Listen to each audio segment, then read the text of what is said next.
kebiasaan, karena kebiasaan saya akan menjadi saya akan menjaga kepribadian, karena kepribadian saya akan menjadi sukses gagalnya kita. Tepuk tangan. Apa yang kita pikirkan itulah yang kita harapkan. Apa yang kita harapkan itu yang kita usahakan. Apa yang kita usahakan itulah yang kita cintai. Apa yang kita cintai itu yang kita apa yang kita berikan itulah yang akan kita dapatkan. Tepuk tangan. Anak-anak sekalian, kesempatan ini saya serahkan pada kalian untuk bertanya, untuk klarifikasi, untuk mempertajam materi yang telah beliau sampaikan. Silakan baik putra maupun putri. Sebelum itu Ustadz, bahwa alhamdulillah alumni kita walaupun anak non asrama juga alumni dari Harvard University yang sekarang dosen di UI. Ya, dia ambil penelitiannya dulu adalah ingin pulang ketika Agustus 2017 katanya. Kamu ngapain jauh-jauh kuliah sampai Amerika? Ingin menjadi pemimpin yang etikal katanya. Luar biasa itu. Tepuk tangan. Yang kedua juga alhamdulillah yang mendampingi kita itu juga ada yang sudah S2, bahkan sudah lulus, bahkan komlot dari UIN juga, Mbak Tias Yasinta. Juga Mas Wildi dari dari Inggris ya? Dari London. Ya itu. Jadi alhamdulillah alumni kita juga begitu Ustaz, mohon doanya. Silakan tepuk tangan.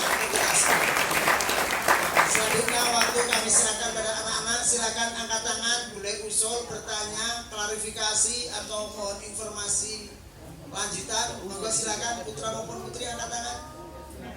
Ayo silakan, mumpung ketemu narasumber kita yang jarang sekali kita bisa ketemu ini, kalau mumpung ketemu monggo silakan. Mana putra maupun putri, mosok pratakon. Ayo silakan. Ayo, maju. Robi saja. Ayo tanya, lu ngapain? Maju. Katanya harus mujahadah.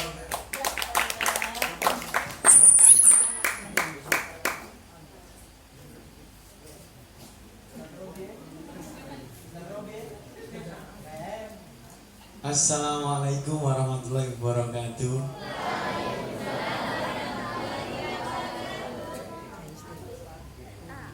Perkenalkan Ustadz, nama saya Robi Ismanu, asal saya dari Klaten, Jawa Tengah, Indonesia. Saya mau bertanya Ustadz tentang perjalanan hidup Ustadz, bahwasanya meskipun banyak rintangan yang sangat berat, apa yang menguatkan Ustadz untuk menjalani itu semua? Nah, siapa tahu dengan jawaban Ustadz kita semua bisa menyontoh dan bisa mempelajarinya, dan insya Allah hidup kita akan berjalan lurus. Ya, sekian dari saya. Assalamualaikum warahmatullahi wabarakatuh.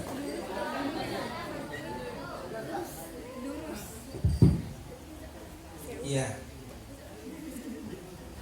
yang selalu saya ingat dalam perjalanan hidup saya itu adalah saya tidak berani membantah kedua orang tua saya.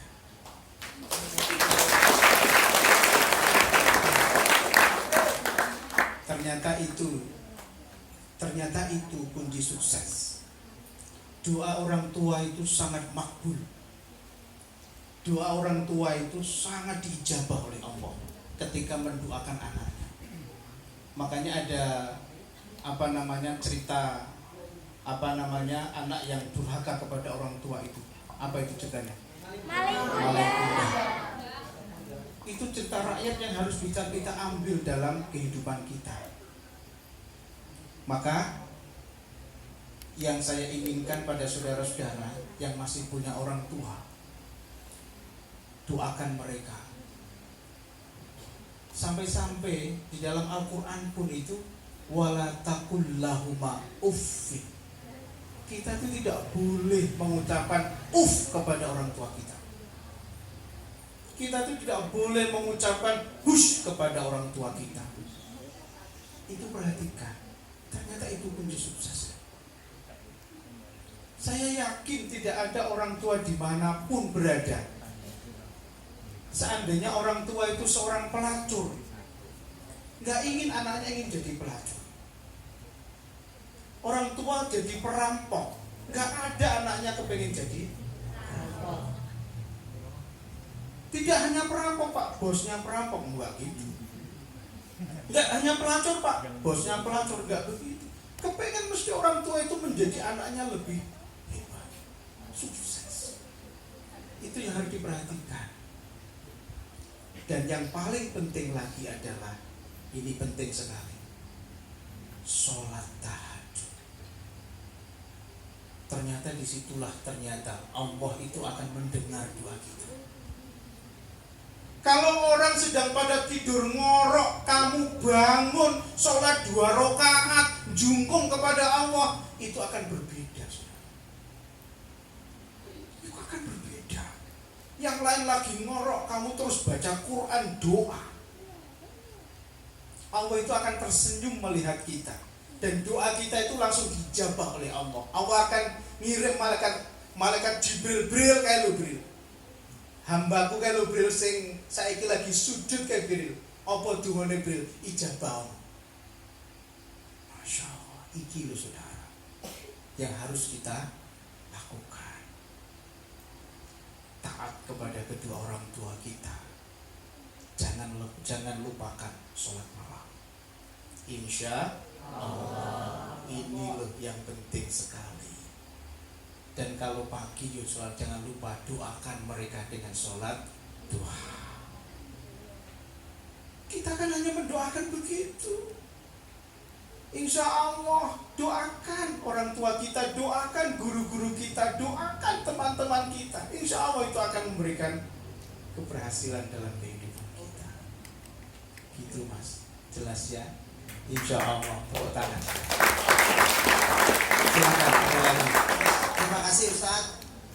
Kalau kita berbuat seperti mereka, maka kita akan seperti mereka pula. Kalau kita ingin menjadi orang yang luar biasa, kita harus berbuat yang tidak biasa dilakukan oleh orang. Saya ulang, kalau kita berbuat seperti mereka, maka kita hanya akan seperti mereka pula. Kalau kita ingin jadi orang yang luar biasa, harus berbuat yang tidak biasa dilakukan oleh orang. Anak-anak sekalian, yang putri silakan, ada yang mau angkat tangan? Yuk maju dong sini. Ya, yang lain silakan boleh. Mohon waktunya Ustaz. Pokoknya ini ya malam libur, mohon untuk ini lain dari biasanya. Biasanya jam 22 harus tidur karena jam 3 harus bangun. Sekarang karena liburan nggak apa-apa, santai. Besok habis subuh tidur, habis ngaji.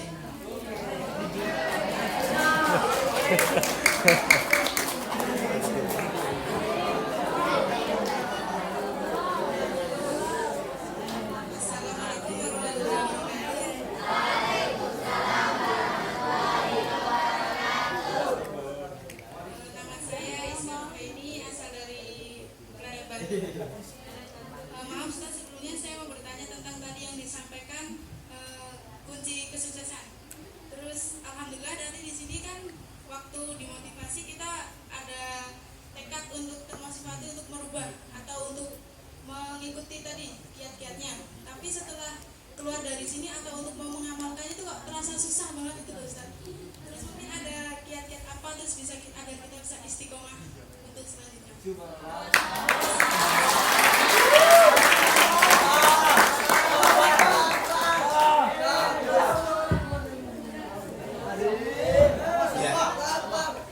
Kamu merasakan begitu enggak? Iya.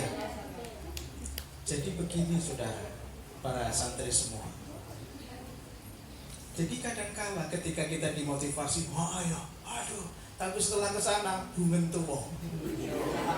Mlebu kuping tengen, metu kuping wes. Bablas anine. Jadi tidak temancep oleh sakjroning ati itu tidak, tapi wis merono. Halah. Gitu kan? Halah. Nah itu. Ngene iki sing susah, ya ta? Nah Apa yang harus kita lakukan? Ini penting. Makanya saya katakan tadi adalah mujahadah. Sungguh-sungguh tanamkan dalam diri kita. Kalau kamu mau berhasil, harus berani beda dengan orang lain. Yang lain tidur, bangun sholat tahajud. Yang lain sholat tahajud, tidur. Apa ngono? Beda itu jangan sama dengan orang lain. Artinya apa? Kita harus bisa melebihi orang lain yang akan melihat kemampuan kita, bukan diri kita yang melihat kemampuan kita. Kalian kalau bercermin jangan lihat, wah aku ki wis singoy, padahal Anda adalah kucing. Jangan begitu. Makanya apa? Tancapkan mujahadah dalam diri kita.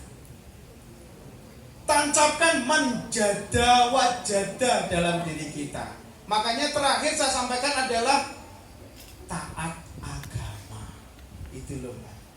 Taat agama itulah yang akan memberikan motivasi kepada kita agar kita itu menjadi orang yang sukses. Coba kita perhatikan misalnya begini.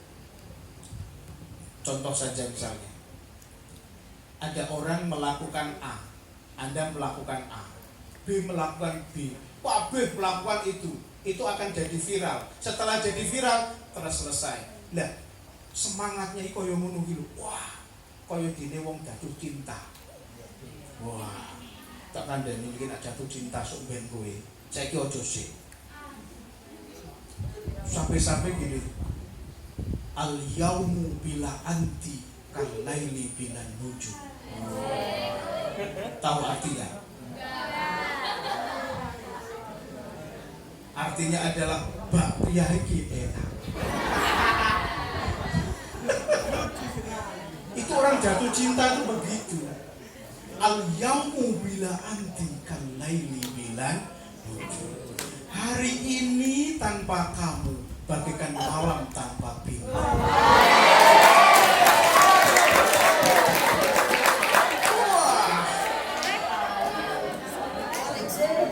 Kalau ada di kita terus kelopok.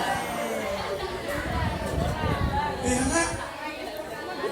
Makanya di Jogja itu ada yang namanya Bukit Bintang. Yaitu di Patok sana. Itu namanya Bukit Cinta. Banyak orang itu nembak cinta di sana. Sebabnya apa? Kalau ditolak dijongkong.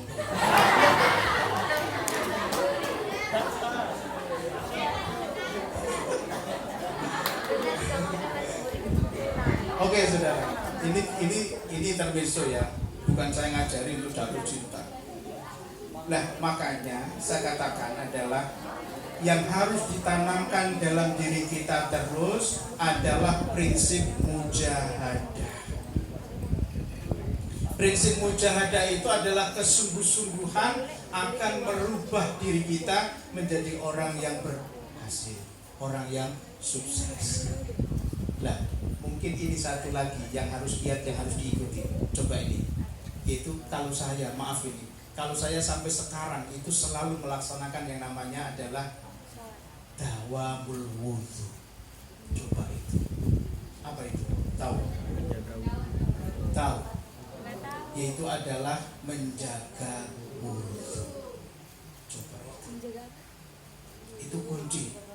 Ternyata dengan itu semuanya kita itu mau melakukan perbuatan yang salah, mau melakukan perbuatan yang tidak benar, kita itu terjaga diri kita, insya Allah. Coba Anda lakukan itu. Terus neng pondok, coba dawamul wudhu. Contoh saja ini, contoh nih. Ini yang sangat, karena apa? Ini saya ada sebuah cerita yang sangat luar biasa. Neng Kudus, di Kudus, tahu Kudus? Itu ada makam milik Pemda. Itu mau dibongkar, mau dibangun mau dibangun pasar. Terus apa? Kuburan yang ada di situ semuanya dipindah semua di tempat berbeda. Pemda mengadakan tugas kepada penduduk, setiap satu kuburan itu 75.000. Berarti wong sedina nak oleh 10 kuburan ya 750. Terus itu banyak. Nah, ternyata apa? Maaf ini. Dari sekian ratus orang yang dibongkar, ada 3 jenazah yang masih utuh. Ini jenazah yang masih utuh. Di antaranya siapa? Yaitu adalah Mbah Muslimatun. Dia itu adalah pedagang pasar di Pasar Kliwon di Kudus. Ternyata apa? Ketika diteliti, loh, iku makame si mbahku, jenenge Mbah Muslimatun, wis meninggal 20 tahun yang lalu. Ternyata seperti kain kafan sing wingi sore dimakamkan. Masya Allah. Ternyata apa? Mbah Muslimatun itu mempunyai kebiasaan ketika dia di pasar, jualan di pasar, pada jualan bumbu, dia itu dawamul wudu, langgeng mau wudu.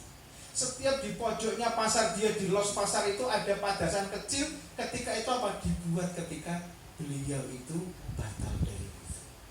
Mungkin sampai akhir hayatnya beliau dipanggil Allah dalam keadaan suci. Coba lihat itu. Insya Allah. Dan ulama-ulama saat ini banyak sekali. Contohnya Abi Suyanto. Ini juga sama. Coba kalian contoh yang baik-baik begitu. Begitu? Ada lagi? Ayo silakan. Silakan. Kumpul ini, ya. Susah ketemunya nanti. Ayo anak-anak, silakan putra putri angkat tangan. Ya, silakan.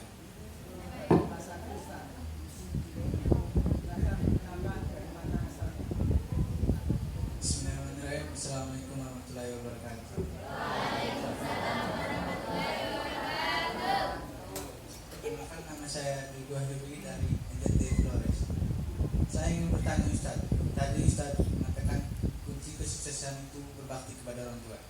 Seandainya kita dalam hidup kita durhaka kepada orang tua kita, terus orang tua kita telah dipanggil Allah dan telah meninggal, bagaimana cara kita untuk mendapatkan maaf dari kedua orang tua kita, sedangkan orang tua kita sudah meninggal? Assalamualaikum warahmatullahi wabarakatuh.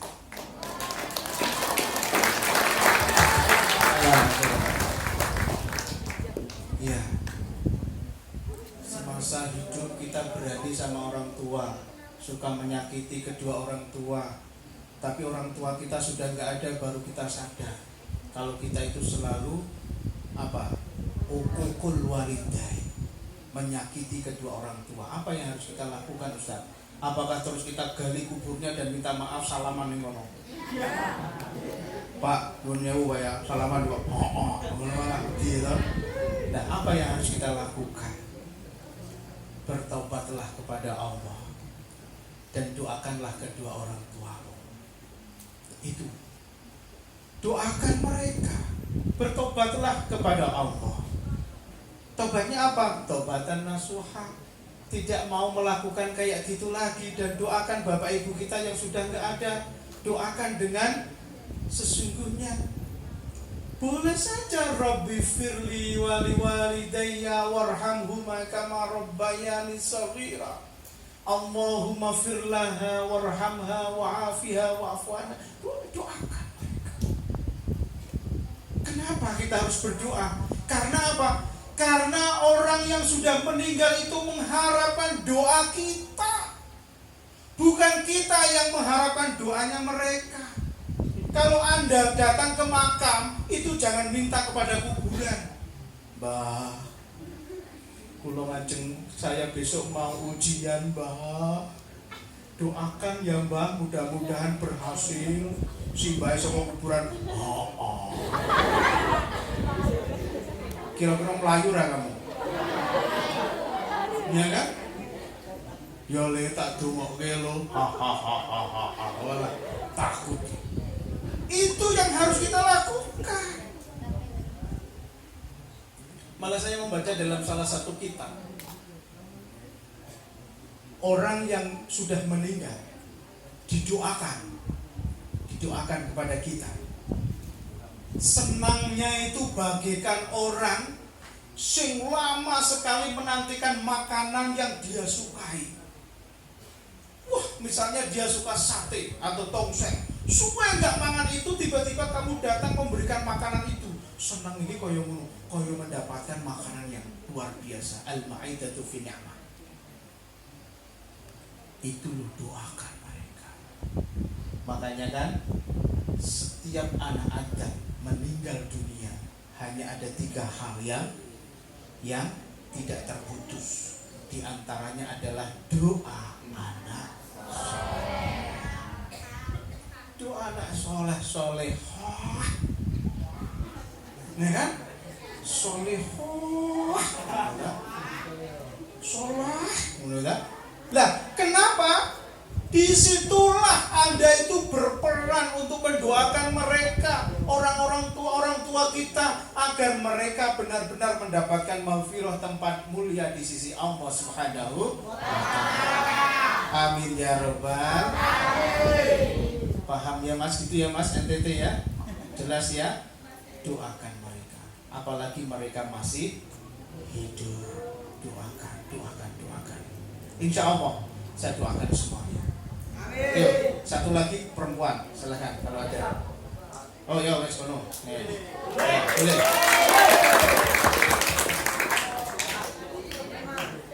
Assalamualaikum.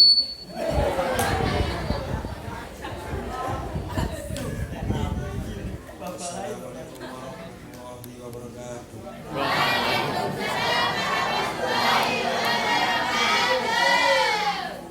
Ustaz,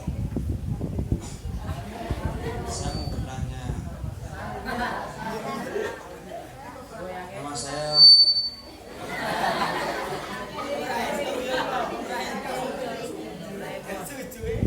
Nama saya Boy Saputra, asal dari Tegal. Gini Ustaz, saya mau bertanya, gimana caranya menerapkan sifat adil pada diri kita sendiri, sedangkan menurut pandangan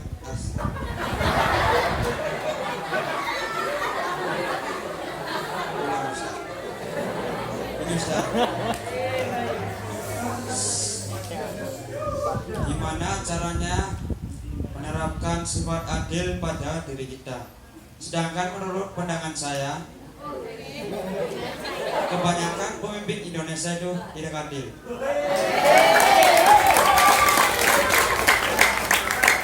Itu saya mau solusinya dari Pak Ustaz. Wassalamualaikum.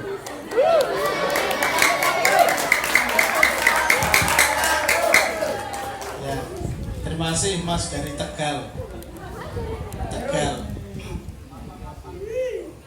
Kayak kemarin itu istri saya itu ngidam pilus Tegal. Saya terus share di grup mahasiswa itu, siapa yang dari Tegal? Saya pak. Ternyata hanya mau pesen pilus Tegal. Baik, bagaimana cara menerapkan adil? Ini contoh yang real saja.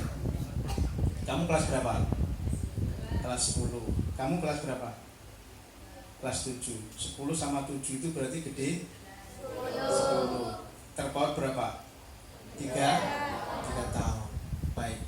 Kira-kira kebutuhan kelas 10 sama kebutuhan kelas 7 banyak mana? Kelas 10. Kelas 10 saya kasih 10.000 des.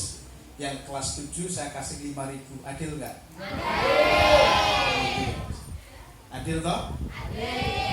Adil itu adalah apa? Saya justru ketika ngasih dia 10.000, dia 10.000, saya nggak adil. Ya enggak? Iya, karena apa? Karena kebutuhannya berbeda. Perhatikan. Makanya adil pada diri kita sendiri itu adalah mengerti bahwa diri kita itu semuanya punya hak. Hak apa? Badan kita punya hak istirahat. Kita punya hak berdoa. Kita punya hak untuk selalu memohon kepada Allah. Kita punya hak untuk selalu bisa maju. Itu namanya adil. Yang tidak adil itu adalah Anda memprosir diri Anda. Misalnya, Misalnya waktunya istirahat, Anda nggak istirahat, terus itu nanti cepat-cepat mati. Ada namanya job desk-nya itu, job description-nya itu